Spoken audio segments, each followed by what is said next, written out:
Olá, pessoal! Então, gente, nós hoje vamos começar os nossos assuntos do terceiro bimestre, né, do livro de ciências. Tá aqui o livro de vocês de ciências, tá? Como vocês podem ver aqui, que a gente vai estudar esse bimestre em ciências é basicamente uma parte da física que estuda a eletricidade, certo? E para compreender o fenômeno da eletricidade, nós também vamos ver um pouquinho lá da química, vendo a constituição da matéria, beleza? Então, portanto, neste bimestre nós estudaremos a eletricidade e a constituição da matéria, né, o átomo, para compreender como que esse fenômeno da eletricidade ele se manifesta, por que a gente consegue conduzir a eletricidade, produzir a eletricidade. A gente vai ver que isso está contido na natureza da própria matéria, né? Que é o que nós vamos ver na unidade 2, tá? A unidade 1 e 3 a gente vai falar basicamente sobre eletricidade e aqui na unidade 4 a gente vai falar sobre fontes de energia. Beleza, gente? Então, preparados aí para a aula de hoje? Na aula de hoje, portanto, nós vamos falar aqui um pouco sobre a história da eletricidade, como que surgiu como que o homem descobriu o fenômeno da eletricidade, como que ele começou a utilizar essa eletricidade no cotidiano, tá bom? Então, peguem o livro de vocês, acompanhem aí na página 286, na unidade 1, tá bom? Então, vamos lá. A gente vai fazer a leitura do capítulo e conhecer aqui um pouco sobre a história da eletricidade. Temos aqui a unidade 1, descoberta da eletricidade. Então, tem aqui, ó, história da eletricidade, eletricidade no decorrer dos tempos. Temos aqui, ó, a manifestação da eletricidade em fenômenos naturais foi uma das motivações para que a humanidade buscasse mais sobre isso. Os relâmpagos e raios em uma tempestade são exemplos dessas manifestações.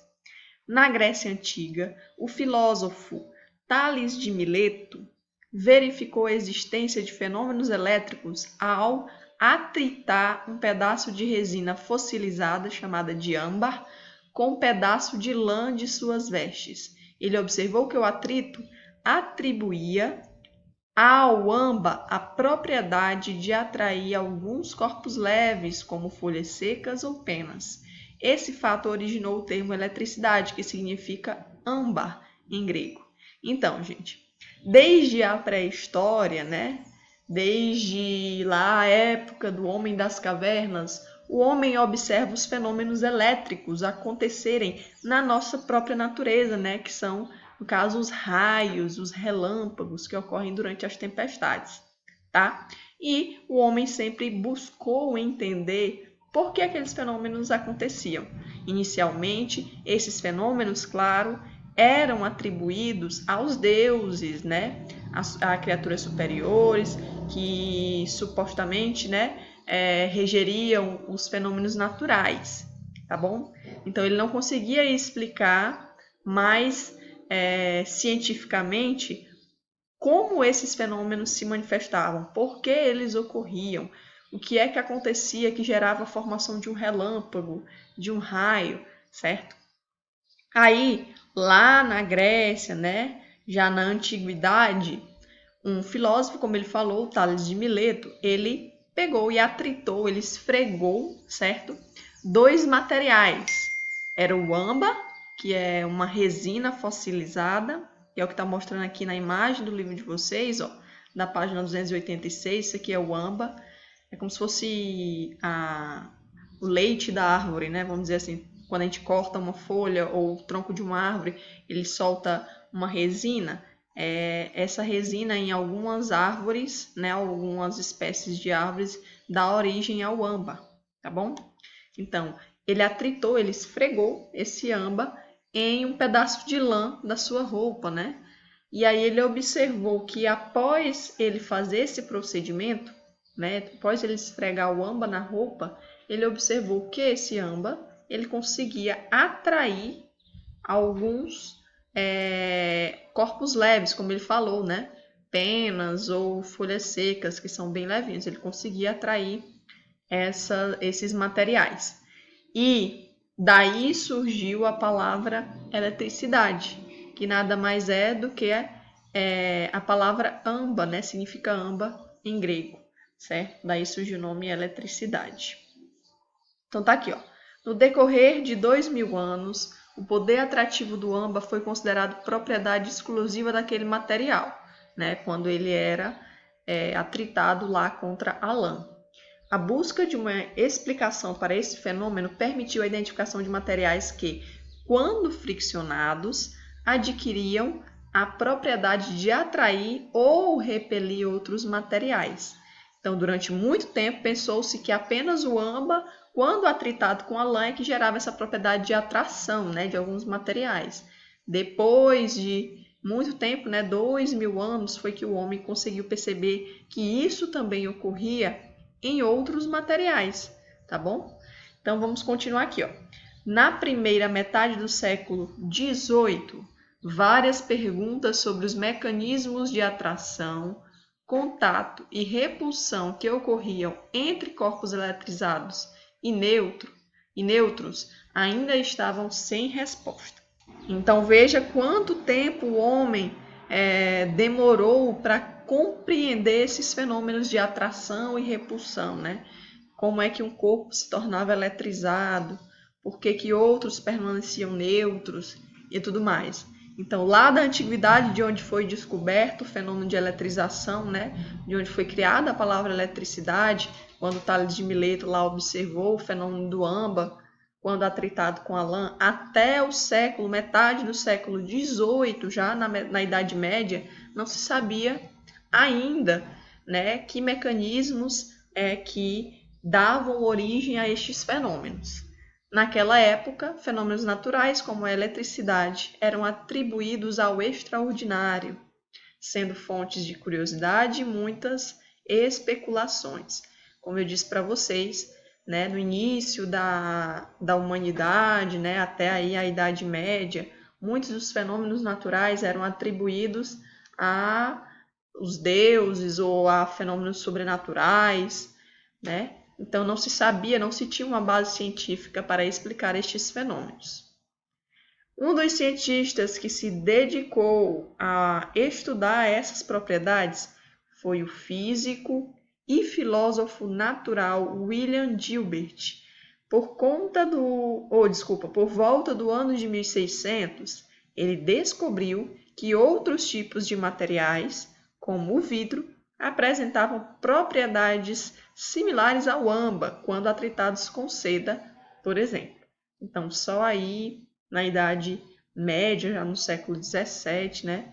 Aliás, no século XVI, é que foi descoberto que outros materiais além do âmbar tinham a mesma propriedade de atrair, repelir, tornar-se eletrizados quando atritados com outros materiais. Essa descoberta aí do William Gilbert, tá bom? Após realizar alguns estudos sobre a eletrostática, Gilbert chegou à conclusão que esses fenômenos já tinham sido contemplados em outra área de pesquisa também explorada por ele, o chamado magnetismo, e por isso decidiu interromper sua pesquisa no campo da eletricidade. Os resultados de seus trabalhos foram publicados na obra De Magnete, considerada um estudo pioneiro sobre o magnetismo. Então ele observou que esses fenômenos de eletrização também ocorriam, né, quando ele estudava uma outra parte lá da física, que é o magnetismo. Na verdade, a eletricidade e o magnetismo estão muito interligadas entre si. Elas se comportam muito semelhantes. O magnetismo pode gerar eletricidade, a eletricidade pode gerar magnetismo. Então veja como esses fenômenos são muito interligados. E realmente, né, por esta razão, é que o William Gilbert ele resolveu abandonar essa área de estudo da eletricidade e permanecer aí no seu estudo sobre o magnetismo. Tanto é que ele publicou a sua obra, né, sobre o magnetismo como menciona o livro de vocês aí, tá bom? Vou só aqui ler para vocês esse box aqui da página 287, que é o Saiba Mais. É comum alguns insetos ficarem aprisionados no âmbar, aquela resina lá que é produzida pelo tronco das árvores, tá bom? Com o passar do tempo, tornam-se fósseis. O filme Parque dos Dinossauros, de 1993, explora essa situação ao resgatar o DNA aprisionado de insetos para recriar os dinossauros do parque. O mesmo conceito foi resgatado em outros filmes produzidos pela franquia, né? Da mesma rede lá, da mesma franquia do Parque dos Dinossauros, nos anos seguintes. Então, muitos insetos, né, pousavam aqui sobre o tronco dessas árvores e a resina caía sobre elas, né, sobre esses insetos, e eles ficavam fossilizados no interior dessa resina. Tanto é que, como o livro de vocês menciona aí, lá no filme original, né, o primeiro filme da franquia do Parque dos Dinossauros, o criador do parque, né, aquele senhorzinho, ele utiliza o material genético presente no mosquito, né? Supostamente o mosquito se alimentaria do sangue dos dinossauros, então haveria sangue de dinossauro dentro do mosquito. E a partir desse sangue de dinossauro presente dentro do mosquito é que ele extrairia o DNA dos dinossauros para dar vida novamente a eles, né? Para recriar e colocar lá no parque. Então, que curiosidade bacana aí, né? Sobre o âmbar, tá bom? Lógico que lá é uma ficção científica, isso não é possível, a gente não consegue criar um ser vivo baseado apenas no seu DNA. Se fosse possível, né, a gente já teria recriado várias espécies extintas, tá bom? Então vamos lá, continuando aqui, na nossa próxima videoaula nós vamos continuar aqui o nosso estudo sobre a história da eletricidade, falando aí sobre o gerador elétrico, tá bom?